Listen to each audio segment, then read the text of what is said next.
Hogan's Heroes ran for 6 seasons on CBS and dared to make a Nazi prison camp funny. Several of the actors playing those bumbling German officers had personally fled the real Third Reich. Here is what became of the people who made one of television's most unlikely comedies. Colonel Hogan was the face of Stalag 13 for 6 seasons. Charming, untouchable, always 3 steps ahead.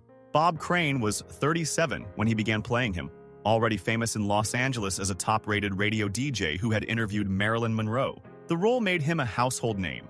What followed the show ended his story in a way nobody saw coming. His personal life was unraveling in ways the cameras never captured. He left his wife of 20 years, Ann Terzian, for his on-screen co-star Sigrid Valdis, who played Klink's secretary Hilda. They married on the show's soundstage in 1970 and had a son, Scott. But the marriage fractured, and by 1978 they were separated.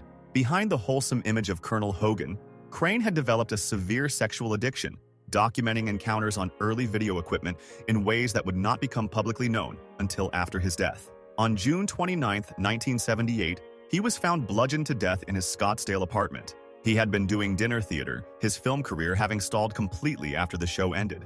The murder was officially unsolved. His friend John Carpenter was acquitted at trial in 1994. In 2026, true crime podcasts continue to re-examine the DNA evidence, but no arrest has ever followed. The man who played his greatest nemesis took the opposite path in almost every direction.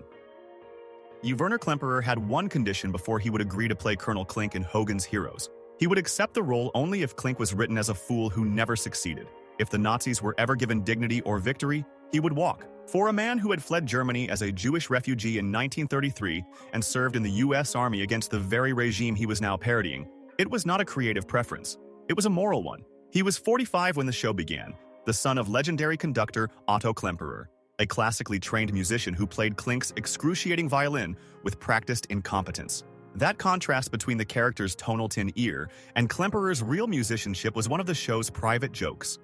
Before Hogan's Heroes, he had played a different kind of Nazi entirely, a chilling judge in Judgment at Nuremberg opposite Spencer Tracy, a performance that made his pivot to buffoonery all the more pointed. Married 4 times, his final marriage to actress Kim Hamilton lasted until his death. He won back-to-back Emmy Awards for the role in 1968 and 1969, returning in his later years to orchestral performance as a narrator. He died on December 6, 2000, at 80. The man who shared his mess hall with equal incompetence had a backstory that made Klink's failures feel like dark comedy of a different order entirely.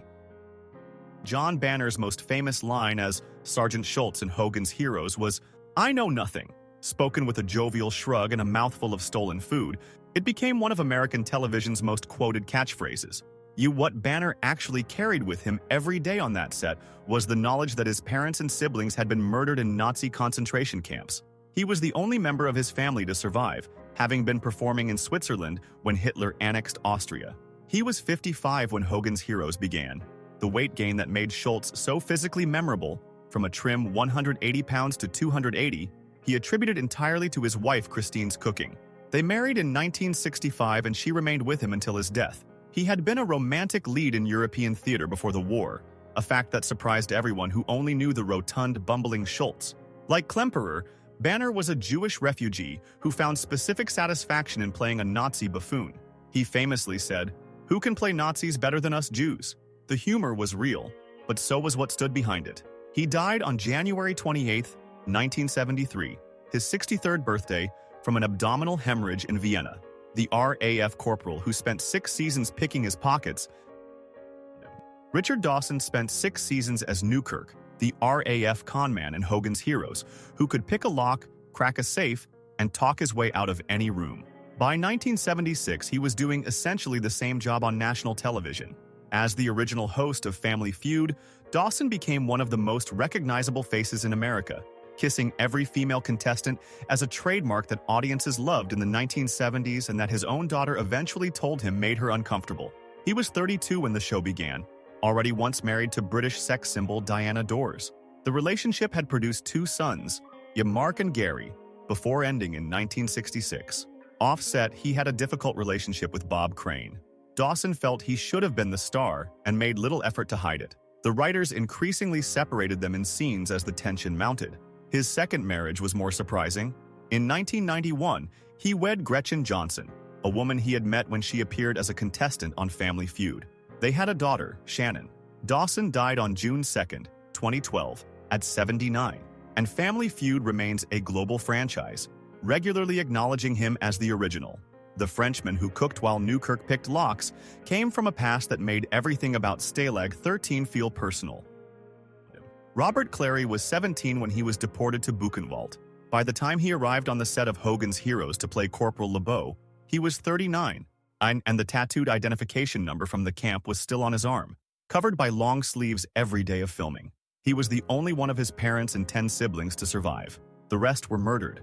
The character used his cooking to bribe Schultz and his small frame to fit into cargo boxes. The man wore long sleeves. When people asked how he could play comedy in a Nazi camp, his answer was direct. Stalag 13 was a POW camp, not a concentration camp. The difference to him was absolute. Before the war, he had been a recording artist in France. He married Natalie Cantor, daughter of Eddie Cantor, and they were together 32 years until her death in 1997. His later years were devoted to Holocaust education, speaking at schools and universities to ensure the history was not lost. He was 96 when he died in November 2022. I'm the last surviving original cast member of the show. The man who spent those same 6 seasons working the radio beneath Stalag 13's floorboards had made a very different choice about what came after. Ivan Dixon played Sergeant Kinch in Hogan's Heroes for 5 seasons. Radio operator, code decipherer, Hogan's second-in-command in the tunnels beneath Stalag 13.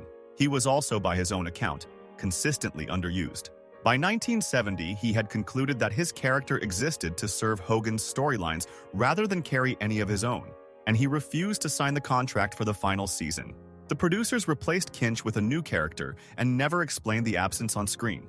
Dixon went to work behind a camera, directing hundreds of episodes across The Waltons, The A-Team, Magnum P.I., and In the Heat of the Night. In 1973, he directed The Spook Who Sat by the Door, a film so politically charged it was pulled from theaters and has since been reassessed as a landmark. He had also been the stunt double for Sidney Poitier in The Defiant Ones. He was 34 when the show began, a civil rights activist who served as president of Negro Actors for Action. He married Burley Ray in 1954, and they remained together for 54 years until his death on March 16, 2008, at 76. The team's eager young American explosives expert had stumbled into Stalag 13 almost by accident, and what he did with the years after was something nobody on the production had planned. Sergeant Carter, the guileless young American in Hogan's Heroes, who was somehow both a genius with explosives and completely hopeless with everything else, was never supposed to be a regular cast member. Larry Hovis had been hired for one episode, the pilot. The producers watched his nervous energy on screen, loved it, and immediately rewrote him into the permanent cast after actor Richard Erdman turned down a slot. It was one of those accidents of casting that defines a series. Hovis was 29 when the show began, already a jazz vocalist who had released an album on Capitol Records in 1959. Throughout the entire 6-year run, he wore his real wedding band every single day, hiding it under black gloves or flesh-colored bandages rather than play a 1940s bachelor without it. He had married Ann Ross in 1955, and they were together 40 years until her death in 1995. He spent the 1980s producing game shows before walking away from Hollywood entirely in 1990 to become a full-time theater professor at Texas State University, a position he held until his death from esophageal cancer in September 2003 at 67. The Russian spy who made his team's life so unexpectedly complicated had a very different kind of career arc. Maria arrived in Hogan's Heroes like a force of nature. The glamorous, theatrically accented Russian spy played by Nita Talbot would materialize in Klink's office or Hogan's tunnels without warning, simultaneously impossible to trust and impossible to ignore. Talbot played the role with a deliberate excess of theatricality, making Maria seem too dramatic to be a real spy, which she argued was precisely the right comedic choice.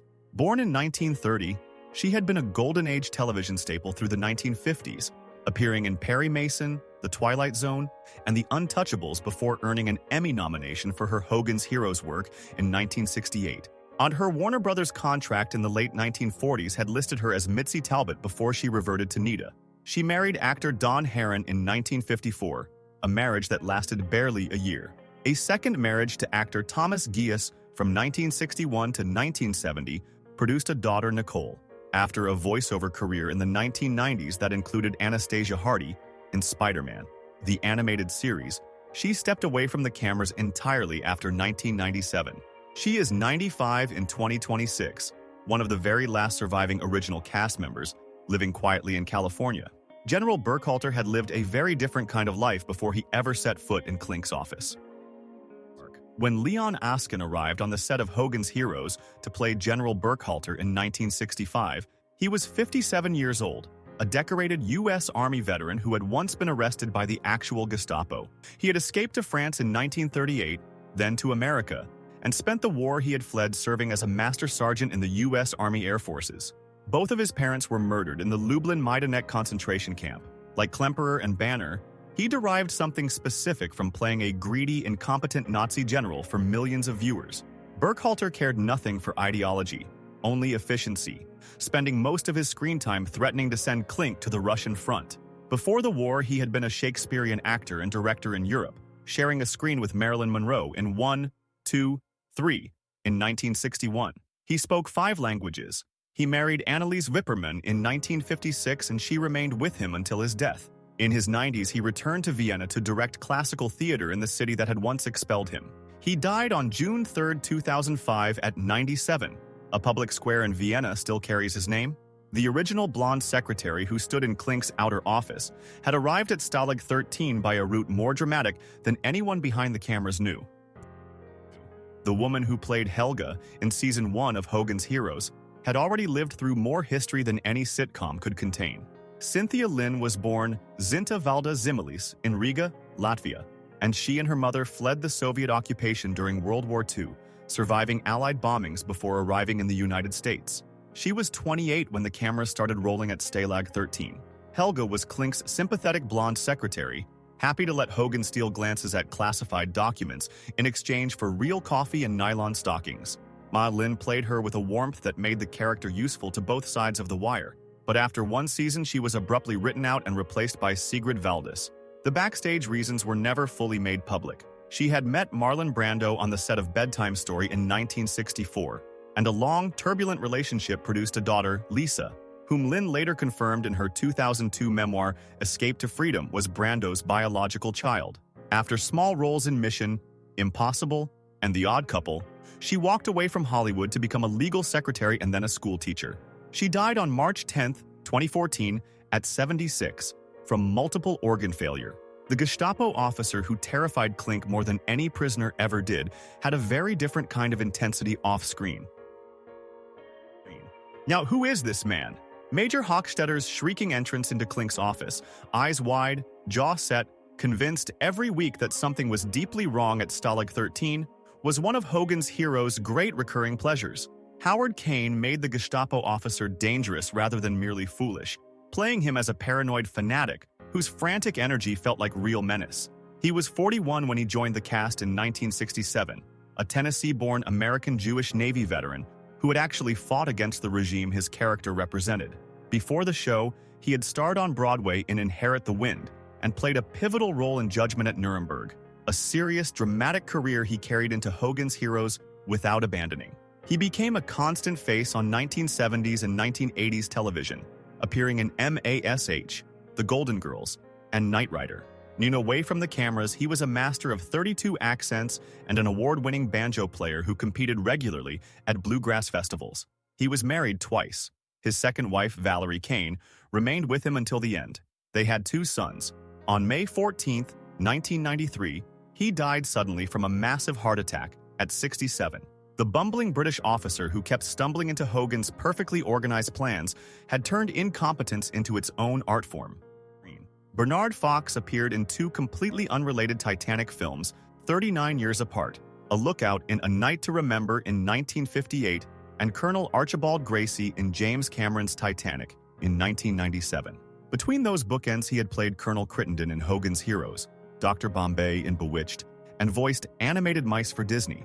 Born in Wales in 1927, he served in the Royal Navy during World War II and spent his professional life playing British eccentrics with an authority that made the archetype feel perpetually new. Crittenden was the protocol-obsessed RAF colonel, whose blundering escape schemes constantly threatened to unravel Hogan's operation. Fox loved that the character had no awareness of his own incompetence, arguing it was precisely what made every Crittenden Sceneland. He married Jacqueline Fox in 1961, and they remained together for 55 years until his death.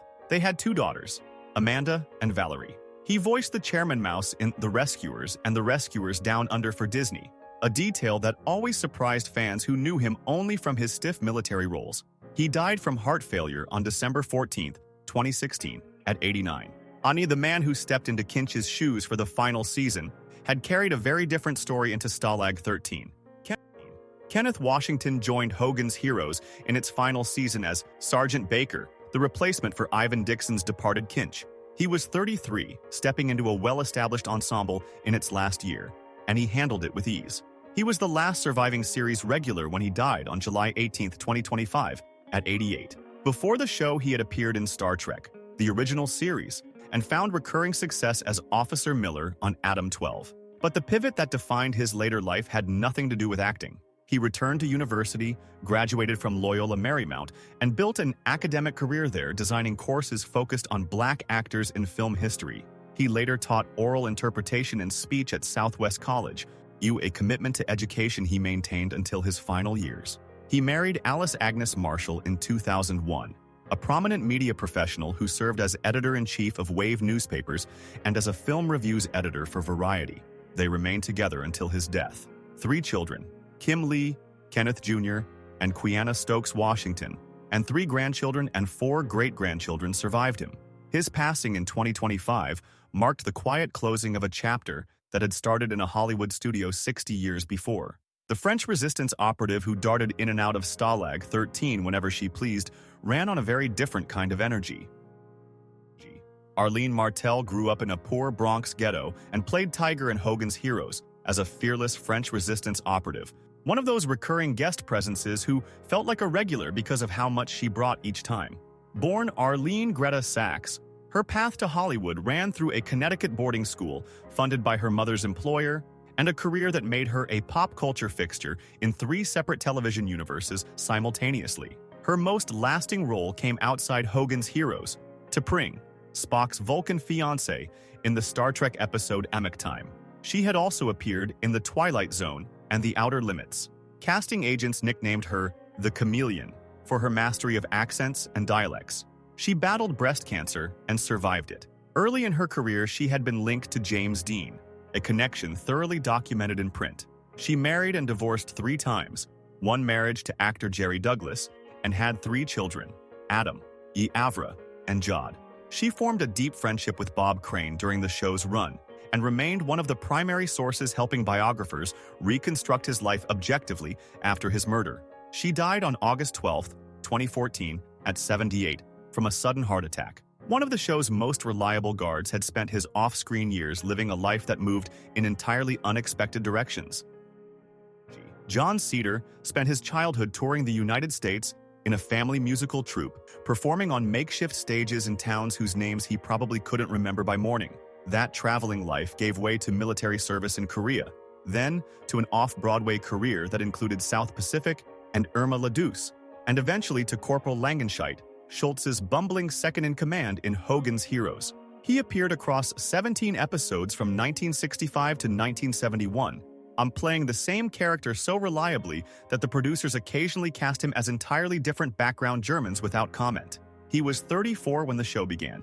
Away from acting, he pivoted into production in 1978, backing the horror film The Manitou, starring Tony Curtis. He and his wife Barbara also ran a script typing service called Barbara's Place, a working part of the Hollywood ecosystem through the 1970s and 1980s that kept him connected to the industry without requiring him to perform in it. He was married to Barbara until her death, and after her passing, his longtime companion was Eleanor Lee, 2 children, Lauren Thompson and Michael Cedar. In the final weeks of his life, he received an unexpected leukemia diagnosis. It was aggressive, and he died on April 14, 2011, at 80. And the woman who replaced Helga at Klink's desk had a story more dramatic than anything the show ever gave her to do. Klink's iconic blonde secretary, Hilda, was played by a woman whose real name was Patricia Annette Olsen. Publicists had manufactured the stage name Sigrid Valdis to match her Scandinavian look, and she joined Hogan's Heroes in Season 2 after producer Edward Feldman noticed her in a Season 1 guest appearance. She was 30, fresh from runway modeling in New York and Europe, and a supporting role in Our Man Flint. On October 16, 1970, she married Bob Crane on the active Hogan's Heroes soundstage, the first legal wedding ever performed on a working Hollywood television set. She had a daughter, Anna, from a previous marriage to fashion businessman George Ataya. A son, Robert Scott Crane, arrived in 1971. She retired from acting after her son's birth. The marriage fractured in 1977, reconciled in early 1978, and Crane was murdered that June. She fled Los Angeles to shield her children from the media, spent decades defending his artistic legacy against sensationalized coverage, and died of lung cancer in Northern California on October 14, 2007, at 72. The man who played Hogan's most patrician adversary had arrived at Stalag 13 by way of Yale University and the Orson Welles Company. John Hoyt graduated from Yale, taught history at the Groton School, and then quit to do stand-up impressions at the Rainbow Room in New York. That sequence explains a great deal about the kind of man who ended up playing 4 different German generals across 8 appearances in Hogan's Heroes, always under a different name, and always with the same immovable authority. He joined Orson Welles' Mercury Theater and moved to Hollywood, where a face of absolute patrician severity landed him in Spartacus, Cleopatra, and the original Star Trek pilot, The Cage, as ship's doctor Philip Boyce. The producers of Hogan's Heroes cast him repeatedly under different names: Field Marshal von Galter, General Brunner, Colonel Braun, General von Baylor. The character changed every time. The auteur never did. He married Marion Virginia Burns, which ended in divorce. His second marriage to Dorothy Marion Oltmann in 1961 lasted until his death. They had a son, David, and a stepson, Kurt. Everything about his screen persona suggested a man born in a manor house, but he had actually started as a comedy impressionist, doing Noel Coward on a vaudeville stage, on which he apparently found hilarious. He died of lung cancer in Santa Cruz on September 15, 1991, at 86. The veterinarian who smuggled things past the Stalag 13 gates had a much quieter kind of story.